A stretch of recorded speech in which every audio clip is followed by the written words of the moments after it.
Mamma mia, salut les amis et bienvenue dans cette vidéo numéro 51 consacrée à Java.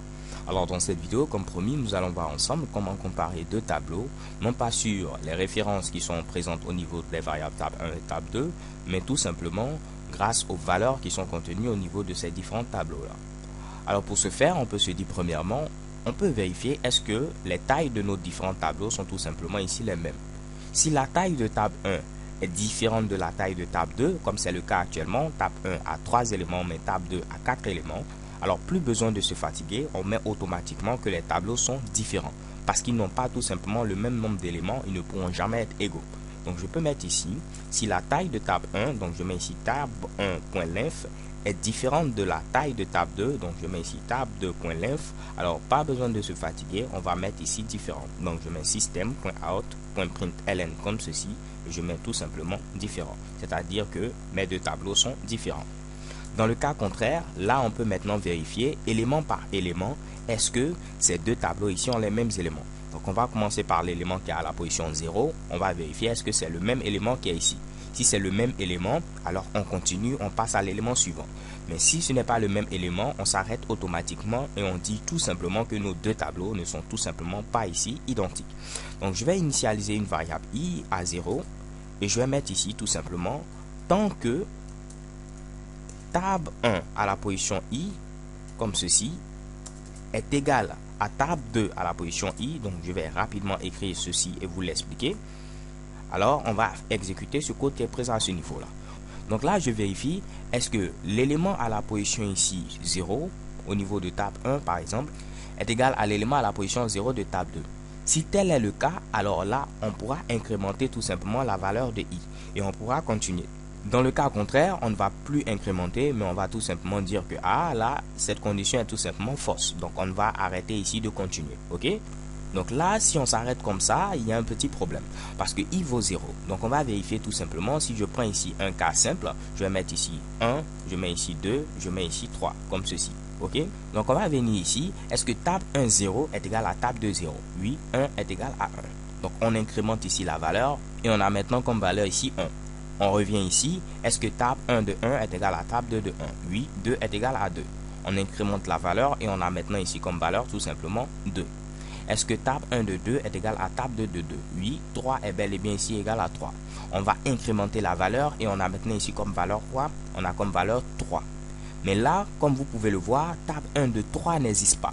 Donc lorsqu'on va venir tester ici, est-ce que tab 1 de 3 est égal à tab 2 de 3? On aura ici tout simplement une erreur. Donc on a essayé d'accéder à un élément qui n'existe pas. Et cela va générer tout simplement une exception. Je vais vous le prouver en lançant tout simplement ce code. Et qu'est-ce que vous voyez ici? On a essayé d'accéder à un élément qui a pour index 3. Or, cet élément-là n'existe pas. Donc, ce qu'on peut faire ici, on va dire que on va le faire également tant que i est inférieur à la taille ici de notre tableau. Donc là, je peux mettre tab 1.length ou je peux mettre ici tab 2.length. Aucune différence parce qu'on sait que à ce niveau-là, tab 1 et tab 2 ont tout simplement la même taille. Ok? S'ils avaient une taille différente, on allait rentrer ici. Mais vu qu'on rentre dans ce bloc, c'est que ces deux tableaux ont tout simplement la même taille. Donc en mettant ici tab 1.length, c'est la même chose que mettre ici tab 2.length. Donc je vérifie, est-ce qu'on n'est pas arrivé tout simplement à la fin de notre tableau et qu'également ici les éléments sont 2 à 2 égaux, là on peut continuer. Alors cette fois-ci, je ne vais plus avoir cette erreur-là. Et vous voyez, chez Kibam, je n'ai plus cette erreur-là. Puisqu'au départ, on vérifie d'abord, est-ce qu'on n'est pas arrivé ici, à la fin ici de notre tableau. Ok? Donc là, voyons voir maintenant comment savoir est-ce que ces deux tableaux sont tout simplement identiques. Donc là, j'ai remplacé 2 par 5. On vérifie ici premièrement quoi? On vérifie est-ce que 1 est égal ici à 1. Oui, 1 est égal à 1. Donc on va incrémenter maintenant la valeur de i. Il va valoir maintenant ici 1. On vérifie maintenant est-ce que tab 1 de 1 est égal à tab 2 de 1. Non, vu que ici on a 2 et ici on a 5. Donc là, automatiquement, on va sortir de cette boucle-là. Donc pour vérifier est-ce que nos deux tableaux sont identiques, on va vérifier tout simplement est-ce que i est égal à la taille par exemple de tab 1 ou de tab 2. Parce que i va être égal ici à cette taille si on a parcouru ici tous les éléments sans trouver ici deux éléments qui étaient différents. Mais dans le cas où on a trouvé deux éléments qui étaient différents, on va s'arrêter ici avant même la taille ici de notre fameux tab 1. Donc je peux venir à ce niveau et mettre tout simplement si i est supérieur ou égal à la taille par exemple de notre tableau 1. Donc je mets ici tab 1.length. Comme je vous l'ai dit, tab 1 c'est la même chose que si j'écrivais tab 2.length. Ok, donc si i est supérieur ou égal à tab 1.length, alors là c'est que nos deux tableaux sont tout simplement identiques. Donc là je vais coller ceci et je vais modifier, je vais mettre ici égaux. Ok, comme ceci. Et dans le cas contraire, c'est-à-dire qu'on est sorti ici de la boucle avant d'avoir vérifié tous les éléments parce qu'il y avait deux éléments tout simplement qui étaient différents. Alors là, on va afficher cette fois-ci différent. Ok? Donc là, lorsque je lance l'exécution, normalement, je dois avoir ici différent parce que nos deux tableaux n'ont pas ici les mêmes éléments. Je lance l'exécution de ce code et chez Keban, vous voyez ici différent. Par contre, si je mets ici 2 comme valeur, donc je viens à ce niveau, je vais modifier ici le fameux 5 en mettant ici 2. Lorsque je vais lancer cette fois-ci, normalement, je dois avoir égaux.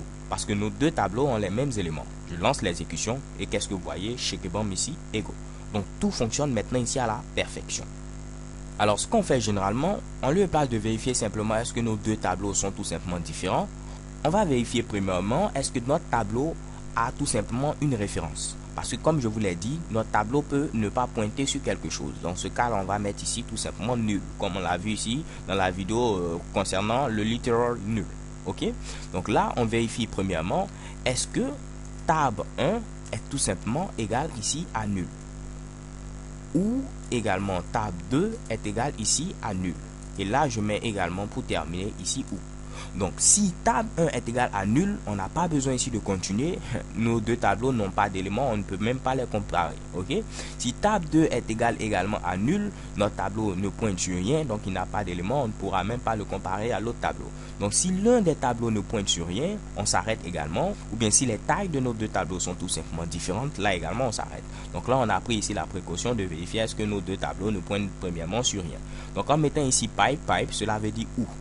Donc, si tab 1 est égal à nul, ou bien tab 2 est égal à nul, ou bien les tailles de nos deux tableaux sont différentes, là, on met ici automatiquement différent.